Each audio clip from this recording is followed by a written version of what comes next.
अस्सलाम वालेकुम।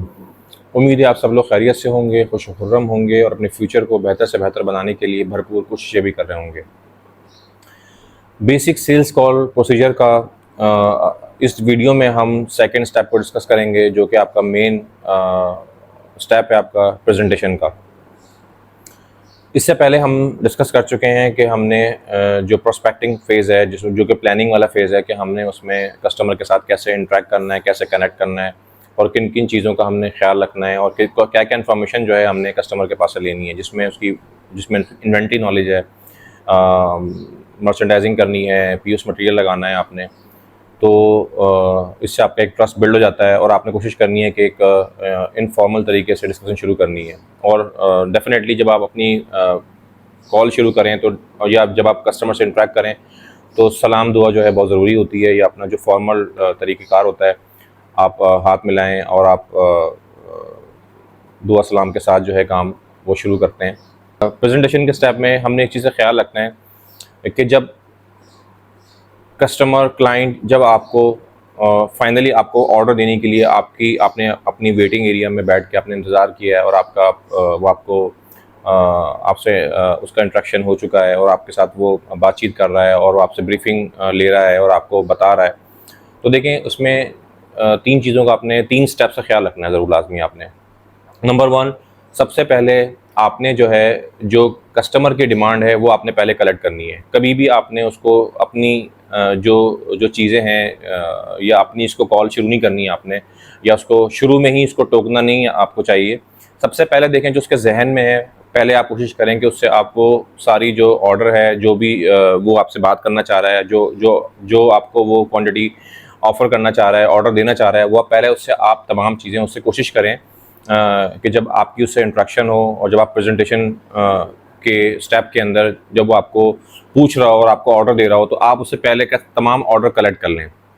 ये एक थंब रूल है जो कि जिसको मैं रिकमेंड करता हूँ कि आपको बिल्कुल इसको टोकना नहीं चाहिए और बिल्कुल जब वो बात कर रहा हो, जब आपको वो कुछ कहना चाह रहा हो, जब उसने अपने पास से टाइम निकाल के और आपके पास आके बात करना शुरू की है, तो जो भी उसके ज़हन में होगा सबसे पहले वो आपको वो लिखवाना शुरू करेगा, जो भी आपकी प्रोडक्ट की रिक्वायरमेंट है उसकी जो शॉप में ख़त्म हो चुका है, तो वो आप सबसे पहले नोट डाउन करें। सेकंड स्टेप के अंदर ये है कि अगर कोई चीज़ मिस हो जाती है तो प्रोस्पेक्टिंग फेज़ के अंदर जिस तरह हमने अंदर जाके या हमने उसके स्टाफ से पूछ के या हमने अपनी हमने बाहर से बैठ के जो हमने एक एक सरसरी सा जायज़ा लिया हमने उसकी शेल्फ़ का, हमने अपने प्रोडक्ट के हवाले से, तो उसको ज़रूर बताएं कि देखें यार ये चीज़ आप मिस कर रहे हैं, ये चीज़ आपके पास शॉर्ट है, ये चीज़ ख़त्म हो चुकी है, या ये चीज़ आप अब आपने उसको बताना शुरू करना है कि क्या उसकी ज़रूरत है और वो क्या चीज़ भूल रहा है, या क्या चीज़ उसको मंगानी चाहिए, या क्या चीज़ उसकी ज़रूरत है। तो आप उसको बता सकते हैं। नॉर्मली होता ये है कि जो चीज़ ज़ीरो होती है सबसे पहले तो आपको वो लिखवाता है कि आपके जी स्ट्रीम ख़त्म हो गया है, या आपका जी प्रीमियम ख़त्म हो गया है, या आपका जी कोई चाट मसाला ये ख़त्म हो चुका है, या आपका फ्राइज़ का मसाला ये ख़त्म हो चुका है, या आपका चिकन पाउडर ये ख़त्म हो चुका है। सबसे पहले तो यार इसकी ये क्वांटिटी आप जो है ये आप नोट कर लें। अच्छा, उसके अंदर जो भी स्कीम्स होती हैं, जैसे हमने कहा कि हमें प्रोडक्ट नॉलेज जो जो पहले से इन्फॉर्मेशन होनी चाहिए हमें हर चीज़ की, कि किस चीज़ पे कोई स्कीम चल रही है, कोई ट्रेड ऑफर है, कोई कोई बंडल ऑफर है, कोई चीज़ है, तो वो उसको साथ साथ गाइड करते रहें कि देखें यार आपने 6 पीस लिखवाए हैं, अगर ये 12 पीस लिखवाते हैं तो आपको उस पर ये ऑफर मिल सकती है, ये नई ट्रेड ऑफर आई हुई है। तो आप उसको पहले, अगर वो एक बॉक्स लिखवा रहा है या एक 12 पीस लिखवाएं, तो आप कोशिश करेंगे उसको आप क्वांटिटी को, जो आपके पास टूल्स हैं ट्रेड ऑफर के, स्कीम्स के, उसके थ्रू उसको आप डबल क्वांटिटी पे लेके जाएं। ये ना हो कि उसको पहले से ही बोल दें कि यार ये 12 पे 1 की स्कीम है और पता चला आपको वो 12 ही लिखवाने थे उसने, तो आपको कोई फ़ायदा नहीं हुआ। तो जब वो 12 लिखवा रहा तो कोशिश करें कि उसको आप 24 पे लेके जाएं कि यार इसको आप 24 कर लें, तो उस पर आपको 2 पीस आपको एक्स्ट्रा आ जाएंगे, या आपको उस पर स्पेशल डिस्काउंट आपको ये मिल सकता है, ये इस पर आपको स्पेशल ट्रेड ऑफर मिल सकती है। तो कभी भी इसकी जो डिमांडेड क्वांटिटी होती है आप उसको अगर बता देंगे, ये पहले से उसको आप इन्फॉर्म कर देंगे कि ये चीज़ें हमारे पास, ये ऑफर है, ये ट्रेड ऑफर है, ये स्कीम है, ये डिस्काउंट है, तो वो उसको तो कोई फ़र्क नहीं पड़ता, उसको चाहिए ही 12। तो उसमें लेकिन आपका बेनिफिट उसमें आपको जो जो जिस मकसद के लिए आपको ऑफ़र दी गई है, या जिस मकसद के लिए आपको ऑफ़र सेल बढ़ाने के लिए दी गई है, वो आपका ऑब्जेक्टिव पूरा नहीं हो सकेगा। तो पहले उसका ऑर्डर ले लें और उसके बाद जो चीज़ उसने लिखवाई है आपको,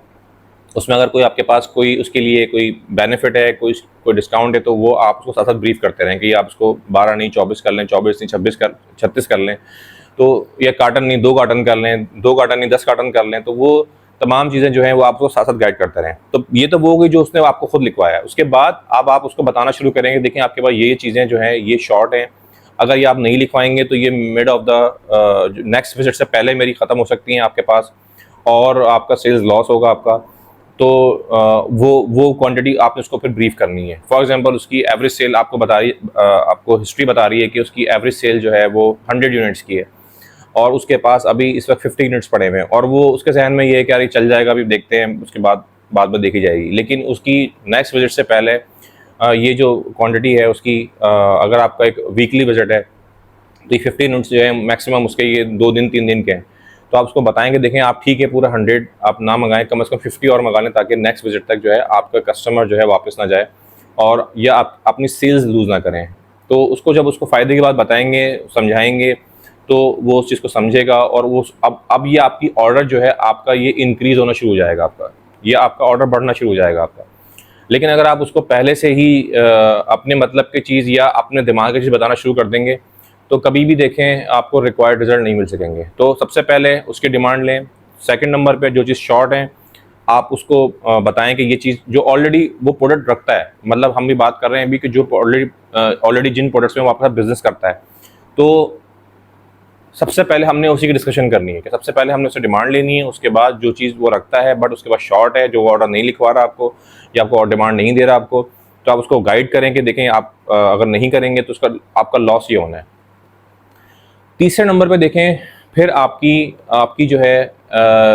जो स्लो मूविंग आर्टिकल्स होते हैं, या जो आपने उसको कोई नया प्रोडक्ट आपने सेल करना है, या आपके रेंज के अंदर कोई ऐसा प्रोडक्ट है जो कि रेलिवेंट प्रोडक्ट है। मैं बात करूंगा यहाँ पर रेलिवेंट लफ्ज़ को थोड़ा समझिएगा कि जो उसके मतलब का प्रोडक्ट है, जो कि उस चैनल के अंदर उसके आसपास जो क्लाइंट्स हैं, कस्टमर्स हैं, दुकानदार हैं, वो रखते हैं, बट वो नहीं रखता किसी वजह से भी, उसके जहन में कोई कन्फ्यूजन है कि नहीं यार ये तो मेरा प्रोडक्ट नहीं है। तो वो प्रोडक्ट जो कि उस चैनल के लिए या उस कस्टमर के लिए कंपनी ने बनाई है, तो वो आपका टारगेट कस्टमर है उस प्रोडक्ट का, तो आपने अब उस पर ब्रीफिंग शुरू करनी है, आपने उसको बताना है। और ये याद रखिएगा कि प्रेजेंटेशन के अंदर कैटलॉग, प्रोडक्ट की कैटलॉग चीज़ें सब उसके हाथ में होनी चाहिए। ये ना हो कि आप वर्बल डिस्कशन कर रहे हो। जब भी कोई आप प्रेजेंटेशन का जो फेज़ हो तो उसमें तमाम अगर आपके पास कोई टैब है, कोई गैजेट आपके पास है, तो सामने रखें ताकि वो उसको स्क्रॉल करे और उसको चेक करे कि यार कौन कौन सी प्रोडक्ट आपके पास होती हैं, और वो वहाँ से भी उसको पता चलता है कि कोई नई प्रोडक्ट आपके पास है, तो उसको बाज़ औक़ात जो चीज़ उसके जहन में नहीं होती वो चीज़ सामने आ जाती है। तो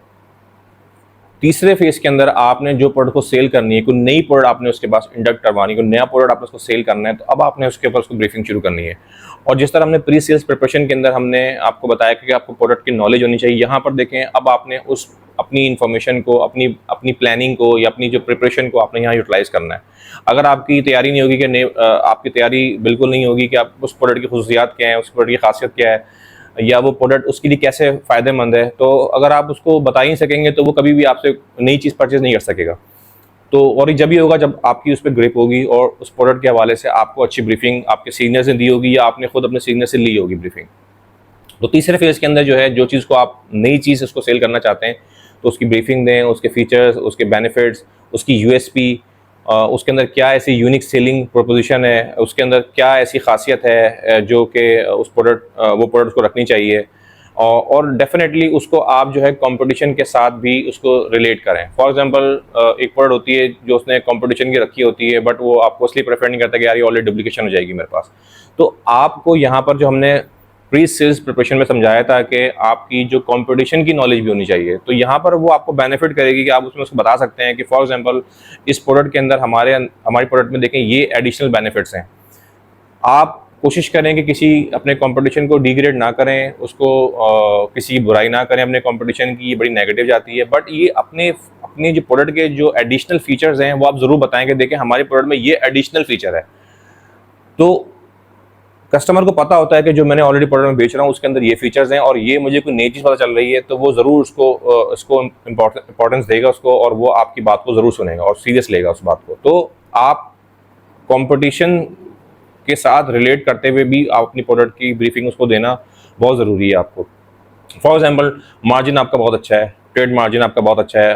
कंपटीशन आपका जो है वो कोई 8-9% देता है, आपको 10% देते हैं, तो आप बताएं कि इस प्रोडक्ट में आपका ज़्यादा बेनिफिट है, कोई इसमें एडिशनल स्कीम आई हुई है, कोई एडिशनल ऑफर आई हुई है। ये ऑफर आती हैं बाज़ वक़्त कंपनीज जो ट्रेड ऑफर्स देती हैं वो स्लो मूविंग प्रोडक्ट के ऊपर ज़्यादा इसलिए भी देती हैं कि ताकि नए कस्टमर बने, नए कस्टमर को एक मरतबा मार्जिन अच्छा देके हम उनको ट्रायल करवाएं और प्रोडक्ट की जो प्लेसमेंट है या जो अवेलेबिलिटी उसको इंश्योर करें। तो कोई ऐसा प्रोडक्ट जो उसके पास नहीं है और उस पर कोई एडिशनल ट्रेड ऑफर है, स्कीम है, कोई एक्स्ट्रा डिस्काउंट है, वो आइडियल मौका होता है कि वो आप कस्टमर को उस प्रेजेंटेशन के लास्ट फेज में, जब वो अपनी अपनी अपनी रेगुलर डिमांड दे चुका हो या जो चीज़ शॉर्ट है वो आप उसको बता चुके हो, उसके बाद आप उसको बताएंगे देखें यार ये प्रोडक्ट आपके पास पड़ी है और उसमें देखें आपका इतना एक्स्ट्रा बेनिफिट है आपका। तो कस्टमर थोड़ा लालची होता है डेफिनेटली। देखें मैंने आपको बताया कस्टमर अपने फ़ायदे का होता है, जब उसको उसके फ़ायदे की बात बताएंगे, उसके मतलब की बात उसको बताएंगे, तो डेफिनेटली देखें वो उसको बड़ा सीरियस सुनेगा कि ठीक है यार उस प्रोडक्ट में मुझे 10% मिलता है, इस मरतबा आप मुझे 10% भी दे रहे हैं जो कि रिटेल ट्रेड मार्जिन है और फर्दर उस पर कोई 12+1 की स्कीम भी है, तो मुझे टोटल 18-19% मार्जिन मुझे मिल रहा है इस प्रोडक्ट के अंदर। तो डेफिनेटली वो आपके प्रोडक्ट को जो है वो या आपकी जो भी सर्विसेज हैं वो उसको ज़रूर अवेल करेगा। वन टाइम ही करे भले वो, लेकिन एक मरतबा जब प्रोडक्ट आप उसके पास रखवाने में, शेल्फ तक पहुँचाने में कामयाब हो गए तो दोबारा बहुत कम होता है कि कस्टमर उसको उन पर डिसकंटिन्यू करे। तो जो एडिशनल ट्रेड ऑफर होती हैं, स्कीम होती हैं, अगर आपको इन्फॉर्मेशन नहीं है या आप भूल गए बताना उसको आप, तो देखें ये आप गोल्डन अपॉर्चुनिटी को आप मिस कर रहे हैं जो कि उस प्रोडक्ट को अवेलेबल कराने के अंदर हेल्प कर सकती हैं आपको। तो बुराई ना करें अपने कंपटीशन की, बट अपने अपने स्ट्रेंथ्स का आपको पता होना चाहिए और आपके कंपटीशन की जो वीकनेसेस है उसका पता होना चाहिए आपको। तो ये जो कहते हैं ना शॉर्ट एनालिसिस हैगा, तो वो आपको करना चाहिए। अच्छे सेल्समैन जो होते हैं, अच्छे सुपरवाइजर जो होते हैं, अच्छे मैनेजर्स जो होते हैं, वो अपनी कंपटीशन की इन्फॉर्मेशन जो है वो अपने लोगों को देते हैं, सिखाते हैं, बताते हैं, ताकि जब वो मार्केट में उतरें तो जब वो लड़ाई कर रहे हों, जब वो अपने कस्टमर से डील कर रहे हों, तो उनको ये सब चीज़ें उनको जो है वो हेल्प आउट कर रही हों। तो प्रेजेंटेशन के फेज़ के अंदर ये सब चीज़ें ये इन चीज़ों का आपने ख्याल रखना है। तकरीबन हमने मैक्सिमम पॉइंट हमने कवर कर लिए। कोशिश करें कोई भी इररेलेवेंट प्रोडक्ट उसको सेल ना करें। देखिए उसका नुकसान ये होगा, इररेलेवेंट मतलब ये है कि फॉर एग्जांपल मैं मिसाल दूं आपको, जनरल ट्रेड है तो उसमें अगर आप एक मिसाल के तौर पर यूनिलीवर है, अब उनके पास साशे भी है, उनके पास जो है एक बॉटल भी है, बॉटल में एक छोटा स्क्यू भी है, पंप भी उनके पास है। तो आप एक प्रोडक्ट जो पंप है जो कि मॉडर्न ट्रेड के लिए बनाया गया है, तो आप उसको जाके सेल करेंगे या चले छोटा स्क्यू अगर बॉटल के अंदर है तो जाके उसको अगर आप छोटा स्क्यू सेल करेंगे तो शायद वो बिक भी जाए उसके पास। लेकिन अगर उसको आप जोर ज़बरदस्ती करके आप उसको पंप जो कि महंगा भी है और जो जिसका बायर उसके पास है ही नहीं, कस्टमर के पास उसका खरीदने वाला ही कोई नहीं है, तो देखें वो एक तो वो रेपुटेशन भी ख़राब होगी आपकी और कस्टमर आपको हमेशा आपको नेगेटिव अल्फाज में आ जाएगा। ये मुझे वो एक लफ्ज़ समझ ना, चेप के चला गया मुझे जो है ना, मुझे पहना के चला गया मुझे ना। वो सेल्समैन के बारे में मतलब अक्सर दुकानदार के रिमार्क्स होते हैं कि यार वो फंकार था, वो जो ना मुझे बस वो यार पहना के चला गया मुझे ना प्रोडक्ट की। तो हमेशा वो आपको याद करता रहेगा, फिर वो आपको रिटर्न फिर चीज़ें मामला प्रोडक्ट ख़राब करके उठाना। तो उससे बेहतर ये है कि देखें जो उसकी हाँ उसको बताएं ज़रूर कि आपके पास फॉर एग्जांपल फलक है आपके पास, तो फलक के अंदर आप उसको बताएं कि हमारे पास 25 kg भी होता है, 10 kg भी होता है, 5 kg भी होता है, 1 kg भी होता है, लेकिन आपको पता है ज़्यादा उसके बाद बिकता ही 1 kg है, या उसके बाद 5 kg बिकेगा उसके पास, या उसके बाद बोरा बिकेगा। तो आप कोई ऐसा प्रोडक्ट उसको उसकी इन्फॉर्मेशन में ज़रूर होना चाहिए ताकि उसके पास कोई डिमांड आए कस्टमर की तो वो आपको फ़ौरन से रिमाइंड करेगा यार कि मेरे पास मुझे 25 kg का किसी ने बैग मुझसे मांगा है, तो यार मुझे फ़ौरन कल पहुँचा के दो, ये एक खास कस्टमर के लिए मंगा रहा हूँ मैं, या मुझे 10 kg आपका चाहिए, मैं रखता नहीं हूँ लेकिन मुझे किसी कस्टमर ने मुझे बताया। तो उसको इन्फॉर्मेशन ज़रूर होनी चाहिए प्रेजेंटेशन के अंदर। आखिर में मैं आपसे फिर भी कहूँगा कि कैटलॉग सामने रखने से फ़ायदा ये होता है कि जो चीज़ें आपको उसको बतानी पड़ेंगी वो खुद देख लेगा। तो अक्सर सेल्समैन ये गलती करते हैं कि वो कैटलॉग को जो भी डिस्प्ले के लिए गैजेट दिए गए हैं उसको बोझ समझते हैं, उसको अपने बैग में डाल के रखते हैं या अपनी पॉकेट में दबा के रखते हैं और जो है ना उसको बोझ समझते हैं, लेकिन वो इन चीज़ों को इतना इंपॉर्टेंट नहीं समझते। लेकिन देखें कस्टमर की जो मेमोरी होती है ना वो बहुत तेज़ होती है, वो अगर आप उसको एक मरतबा उसके दिमाग में कुछ चीज़ डाल देंगे और उसका कस्टमर देखें, कहते हैं ना कि मौत का और गाह का कुछ नहीं पता होता। तो अगर उसके पास कोई ऐसा कस्टमर आता है जो कि रूटीन से हटके है या कोई स्पेशल कोई चीज़ से मांग रहा है, या वो कोई चीज़ मॉडर्न ट्रेड से परचेस करता है, कोई बड़ा एसक्यू है, कोई 25 किलो का आर्टिकल है, कोई 10 किलो का आर्टिकल है और वहाँ से वो छोटा खरीदता है, उसको ज़रूरत पड़ जाती है किसी बड़े आर्टिकल की, तो देखें उसको इन्फॉर्मेशन होगी तो फौरन वो रिमाइंड करेगा कि हाँ यार ये तो कंपनी के पास होती है, मैं रखता नहीं हूँ, तो फौरन जो है वो आपको बताएगा और फौरन फ़ोन करेगा, बताएगा। और मैं इसका विटनेस हूँ कि मुझे 10 मरतबा कस्टमर की फ़ोन कॉल्स आती हैं बीच में, जब मैं स्पेशली जब मैं फ्रंट लाइन के ऊपर काम करता था तो अक्सर जो है फ़ोन कॉल आती थी, यार कि ये स्पेशल वहाँ पर चीज़ होती है, तो यार ये चीज़ मुझे जो है ना आप फ़ौरन पहुँचा के दो, इसका कस्टमर मेरे पास खड़ा हुआ है, ये मुझे कस्टमर को मैंने कमिटमेंट की, मुझे कल देना है, कब दोगे मुझे आप। तो आपको अपनी प्रोडक्ट की उसको ब्रीफिंग पूरी दें और पुश उन प्रोडक्ट्स के लिए करें जो कि उसकी रेलिवेंट प्रोडक्ट हैं, जो कि उसके पास बिक सकती हैं, जिसका उसके पास कंज्यूमर आता है, जिसका उसके पास कस्टमर आता है। गैर ज़रूरी आइटम देखें देने से या एक्स्ट्रा ऑर्डिनरी पुश करने से, फॉर एग्जांपल उसकी सेल, अच्छा दूसरी चीज़ ये है कि आपने उसको गैर ज़रूरी स्टॉक भर दिया आपने उसको सेल्स की लालच में। देखें हमेशा याद रखें जो अच्छा सेल्समैन होता है वो रेंज सेलिंग पे काम करता है। रेंज सेलिंग मतलब ये है कि अपने नंबर ऑफ SKUs बढ़ाने की कोशिश करता है, नंबर ऑफ प्रोडक्ट सेल करने की कोशिश करता है। यानी कि उसके बाद अगर फॉर एग्जांपल आपको ये लगता है कि इस कस्टमर के पास 10 आर्टिकल आपके या 10 प्रोडक्ट आपके बिक सकते हैं, लेकिन वो रखता 5 है, तो अब कोशिश आपकी अच्छे सेल्समैन की ये होनी चाहिए कि वो उसको 10 आर्टिकल जो कि 10 प्रोडक्ट जो कि उसके रेलिवेंट प्रोडक्ट होंगे उसको सेल करने की कोशिश करे, रादर के 5 को ही जो है वो डबल बेचने की कोशिश करे। तो ये दोनों अप्रोच हैं कि जिसमें आपने जो है एक प्रोडक्ट जो कि उसके पास बिकता ही 12 है, आप उसको ज़बरदस्ती 36 दे देंगे या आपको या 48 पीस दे देंगे इसको आप, तो वो क्या होगा, उसका फ़ायदा नुकसान ये होगा कि दुकानदार का ध्यान में हुआ यार कि मैंने इस कंपनी के अंदर इतना पैसा मैंने इन्वेस्ट किया हुआ है, इसका मैं आपको नुकसान बता रहा हूँ कि वो उसके ध्यान में होगा कि यार कि इस कंपनी के अंदर मैंने इतना इन्वेस्ट किया हुआ है और जब तक ये पैसा उसका निकल के नहीं आएगा तब तक वो आपको जो प्रोडक्ट जो कि जिसकी ज़रूरत भी है वो भी नहीं मंगाएगा आपसे, वो इसका नुकसान ही होगा क्योंकि एक प्रोडक्ट उसके पास एक्स्ट्रा पड़ी हुई है और उसको पता है कि यार कि मैंने इतने पैसे इस कंपनी में फंसे हुए हैं, और एक प्रोडक्ट है 5 प्रोडक्ट वो रखता है, हर प्रोडक्ट उसकी मिसाल के तौर पर 12-12 बिकती हैं, एक प्रोडक्ट उसके पास कोई 48 पड़ी हुई है, तो जब तक वो 48 वापस 12 पे नहीं आएगी या 6 पे नहीं आएगी तब तक वो नॉर्मल दुकानदार या नॉर्मल कस्टमर ये करेगा कि आप जो जो जो बाकी प्रोडक्ट जो कि 12 उसको मंगानी चाहिए वो भी नहीं मंगाएगा। तो अच्छा सेलमैन याद रखिएगा कि अगर कोई गलती हो भी जाती है आपसे या आपसे जो है कोई किसी लालच में या किसी बाज़ का दुकानदार भी होता है कि एक्स्ट्रा ऑर्डिनरी जो है चीज़ें परचेस कर लेता है, वो उसको गाइड करें। पहली बात तो ये है कि लेकिन गलती से अगर कोई चीज़ आप कुछ कर भी दें और उसके बाद नहीं बिक रही हो तो रादर के देखें प्रोडक्ट हम डैमेज करके ख़राब करके हम उठाएं उसके पास से, क्योंकि दुकानदार और कस्टमर देखें कोई भी नुकसान नहीं करता। आखिर में अगर फॉर एग्जांपल उसको आपकी पॉलिसी नहीं है और उसको आपको लॉस वो बेयर करना पड़ेगा, उसको याद रखिएगा वो कस्टमर आप परमानेंट लूज़ कर देंगे आपकी, ये ध्यान में चीज़ आपकी होनी चाहिए। अगर फॉर एग्जांपल आपके पास डैमेज की पॉलिसी नहीं है, एक्सपायरी की पॉलिसी नहीं है, माउस कट की पॉलिसी नहीं है आपके पास और आप उठा ही नहीं सकते आप, तो उस सूरत में कस्टमर क्या करेगा, कस्टमर आपको 1 मरतबा रिमाइंड कराएगा, 2 मरतबा रिमाइंड कराएगा, 3 मरतबा रिमाइंड कराएगा, आखिर में ये कहेगा कि यार कि आपका नुकसान हो यार, आइंदा आपसे मैंने बिजनेस करना ही नहीं है मैंने आपसे। तो मजबूरन या तो आपको आउट ऑफ द वे जाके उसको कंपनसेट करना पड़ेगा जो कि लॉस है कंपनी का, नहीं तो दूसरी सूरत के अंदर जो है वो कस्टमर आपका लूज़ होगा आपका। तो इससे बेहतर ये है कि हम उसको एक्स्ट्रा ऑर्डिनरी कोई चीज़ को कोई पुश करें। हाँ, एक चीज़ के बाद चलती है, आप उसको स्कीम आई है वो विलिंगली जो है वो खुशी जो है 12 को जो है वो 24 कर रहा है, तो आप ठीक है मतलब 50% इंक्रीज़ कर लेगा, 12 की जगह 18 लिख देगा, डबल कर लेगा, चलें कोई बात नहीं है, स्कीम आई है उसको फ़ायदा मिल जाएगा उसको, तो सही है। लेकिन उसको 4 गुना 5 गुना 6 गुना उसको आम अल्फाज में ठोक देना उसको बिल्कुल, तो देखें ये एक अच्छी अप्रोच नहीं है, अच्छे सेल्समैन की अप्रोच नहीं है। अच्छे सेल्समैन की देखें अप्रोच क्या होती है कि उसने रेंज सेलिंग पे काम करना है, उसने जो न्यूमेरिक सेल्स है या जो यूनिट वाइज सेल है उसको उसने कोशिश करनी है हासिल करने की, रादर के जो है ना कि वो डंप सेल करे। डंप सेल ये होती है कि आपने उसको गैर ज़रूरी माल भर दिया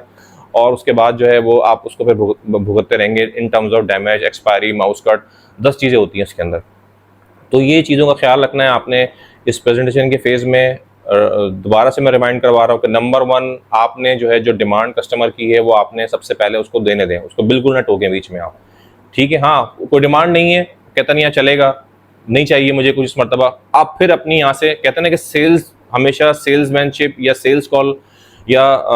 सेल्स वहाँ से शुरू होती है जहाँ कस्टमर रिजेक्ट करता है, जहाँ कस्टमर मना करता है, जहाँ कस्टमर कहता है मुझे नहीं चाहिए, वहाँ से आपकी सेल्समैनशिप स्किल्स शुरू होती हैं आपकी, ठीक है। तो जब कस्टमर अपना ऑर्डर बंद कर दे उसके बाद फिर आपने उसको थोड़ा सा एक हम्बल वे में, और याद रखें देखें सेल्स की जो प्रेजेंटेशन में जो सेल्स की अप्रोच होती है वो बहुत लो पिच होती है, हम्बल अप्रोच होती है। कहते हैं ना कि सेल्स जो है वो सर झुका के करनी होती है आपने, ठीक है। तो आप उससे जब भी कोई बीच में अगर टोक भी रहे हैं या कोई आप उससे बीच में बात भी करना चाह रहे हैं, तो आप उसको बड़ा हम्बल वे में बताएंगे, यार मैं आपने सारी बात कर ली है, मुझे ज़रा सिर्फ 1 मिनट दीजिएगा ताकि मैं डिटेल में आपको चीज़ समझा सकूँ आपको मैं।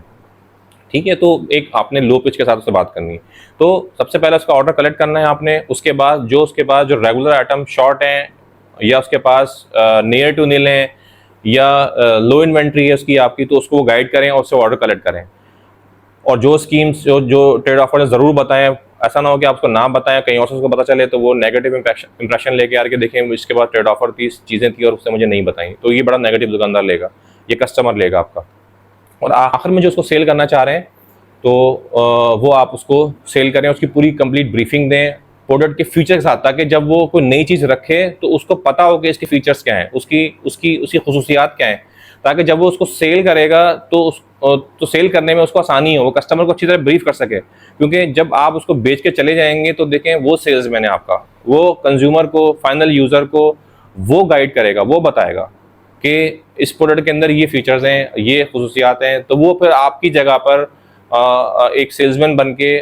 फाइनल कंज्यूमर को, फाइनल जो यूज़र है उसको वो गाइड कर रहा होगा। तो ये प्रेजेंटेशन का फेज़ है, इसमें हमने काफ़ी डिटेल डिस्कशन की है। इंशाल्लाह नेक्स्ट स्टेप को हम नेक्स्ट वीडियो में डिस्कस करते हैं इंशाल्लाह। बहुत शुक्रिया। अपना और अपने हल्का बाप का ख्याल रखिएगा, आपके आसपास जो भी ज़रूरतमंद लोग हैं उनका ख्याल रखिएगा। अल्लाह हाफ़िज़।